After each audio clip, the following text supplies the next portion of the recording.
कौन बोल रहा है? चिल्ला मत और मेरी बात अच्छी तरह से अपने भेजे में उतार ले।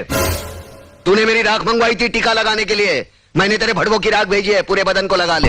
ठंडा कर, अपना भेजा ठंडा कर। चतुर सिंह के आदमियों की चिता जलाना तुम जैसे पागलों की बस की बात नहीं है। ठंडा कर। यकीन नहीं आता तो उस राख को मसल कर देख, तेरे पालतू कुत्ते की निशानियां उसमें मौजूद है।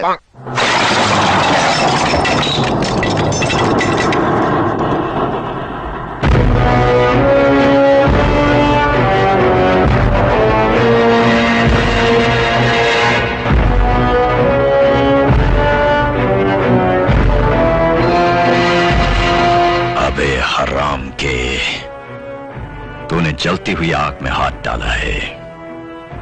हम तुम्हें ऐसे जलाएंगे कि तेरे चाहने वालों को गंगा में बहाने के लिए तेरी राख भी नसीब नहीं होगी। अरे मुझे जलाने की बात छोड़, मैं तो तुझे ऐसी मौत मारूंगा, ना तो तुझे जमीन नसीब होगी ना आसमां।